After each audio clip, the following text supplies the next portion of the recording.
रक्त में यानी खून में कोलेस्ट्रॉल या ट्राइग्लिसराइड का ज़्यादा बढ़ना दिल के लिए घातक हो जाता है, जो कि नसों में ब्लॉकेज और दिल की बीमारियां जैसे हार्ट अटैक का कारण बनता है।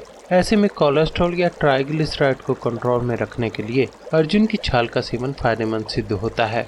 इसके सेवन से रक्त में गुड कोलेस्ट्रॉल यानी HDL बढ़ जाएगा और बैड कोलेस्ट्रॉल LDL खत्म होता चला जाएगा। अर्जुन की छाल का सेवन करने से रक्त का बहाव सुचारू रूप से नसों में होने लगता है और रक्त पतला होकर हृदय को भली प्रकार से पहुंचता है।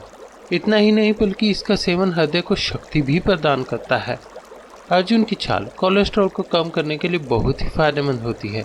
इसका सेवन करने की विधि के बारे में बात करने से पहले आइए कुछ बातें कोलेस्ट्रॉल के बारे में हो जाए कि क्या सच में कोलेस्ट्रॉल नुकसानदायक होता है। कोलेस्ट्रॉल एक प्रकार की वसा है जो लीवर यानी यकृत से उत्पन्न होती है। यह मोम जैसा एक पदार्थ होता है जो सभी पशुओं और मनुष्य के रक्त शिराओं व कोशिकाओं समेत शरीर के हर भाग में पाया जाता है। कोलेस्ट्रॉल कोशिका झिल्ली का एक महत्वपूर्ण भाग है। साथ ही शरीर की हर कोशिका को जीवित रहने के लिए कोलेस्ट्रॉल का होना अत्यंत आवश्यक है। शरीर में मौजूद 80% कोलेस्ट्रॉल का निर्माण लीवर के द्वारा किया जाता है और बाकी 20% हमारे द्वारा ग्रहण किए गए भोजन के माध्यम से प्राप्त होता है। कोलेस्ट्रॉल हमारे शरीर में बहुत महत्वपूर्ण भूमिका निभाता है। हमारा शरीर इसका उपयोग कोशिकाओं के निर्माण के लिए करता है। एस्ट्रोजन, टेस्टोस्टेरोन और अधिवक् हार्मोन के निर्माण के लिए करता है। बाइल जूस या पित्त का निर्माण के लिए करता है जो वसा के पाचन में मदद करते हैं। चयापचय को कुशलतापूर्वक काम करने में भी मदद करता है। कोलेस्ट्रॉल आपके शरीर में विटामिन डी के उत्पादन के लिए भी इसका उपयोग शरीर के द्वारा किया जाता है। शरीर को कोलेस्ट्रॉल दो तरह से मिलता है। रक्त में मौजूद 80% कोलेस्ट्रॉल का निर्माण लीवर के द्वारा किया जाता है और बाकी 20% हमारे द्वारा ग्रहण किए गए भोजन जैसे अंडे, मांस, मछली, मक्खन, क्रीम, मलाई युक्त दूध के माध्यम से प्राप्त होता है।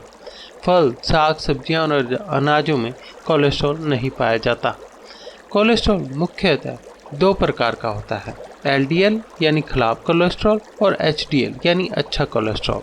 जैसा कि आपने अपने बड़े बुजुर्गों से सुना होगा कि अधिकता हर चीज़ की बुरी होती है। इसी तरह अगर रक्त में कोलेस्ट्रॉल की मात्रा ज़्यादा हो जाए तो यह हृदय संबंधी रोगों का कारण बन जाता है। कोलेस्ट्रॉल की अधिकता के कारण ब्लड सर्कुलेशन में रुकावट आने से कई समस्याएं जन्म ले लेती हैं। ऐसे में दिल के मरीजों को रोजाना अर्जुन की छाल का इस्तेमाल किसी न किसी रूप में अवश्य करना चाहिए। विशेषज्ञों की माने तो अर्जुन की छाल में हाइपोलिपिडेमिक पाया जाता है जो कोलेस्ट्रॉल को कम अथवा नियंत्रित करता है, फैट बर्न करता है और हाइपरटेंशन को भी नियंत्रित करता है। इससे दिल को रक्त पहुंचाने वाली धमनियां सुचारू रूप से काम करने लगती है। इस बात का हमेशा ध्यान रखना चाहिए कि कोलेस्ट्रॉल या ट्राइग्लिसराइड का ज़्यादा बढ़ना दिल के लिए घातक हो जाता है। इससे कई बार हार्ट अटैक आने का खतरा रहता है। ऐसे मरीजों को रोज अर्जुन की छाल का इस्तेमाल किसी न किसी रूप में अवश्य करना चाहिए। अर्जुन की छाल की सेवन की विधि: लगभग 10 ग्राम अर्जुन की छाल और एक छोटी हरी इलायची को 250 ग्राम पानी में मिलाकर उबाल लें। जब पानी उबल कर लगभग 100 ग्राम रह जाए उसमें दूध डालकर थोड़ा और उसे उबालिए। फिर इसे छानकर किसी कप या गिलास में निकाल लें। इसे बगैर मीठे के ही पिया जाए तो बढ़िया है। फिर भी अगर आप मीठा डालना चाहते हैं तो स्वादानुसार चीनी या फिर मिश्री डालें तो ज़्यादा अच्छा रहेगा। दोस्तों, जिनका ट्राइग्लिसराइड खून में बढ़ा हुआ रहता है या सीरम कंट्रोल बढ़ा हुआ रहता है, मान लीजिए LDL बैड कोलेस्ट्रॉल बढ़ा हुआ है, तो उन लोगों के लिए इस तरह से बनी हुई अर्जुन की छाल की चाय दिल की बीमारी में बहुत ही फायदेमंद सिद्ध होती है। दोस्तों, आपको हमारे द्वारा दी गई यह जानकारी पसंद आती है, उपयोगी लगती है तो कृपया इसे अन्य लोगों के साथ भी शेयर कीजिए। धन्यवाद।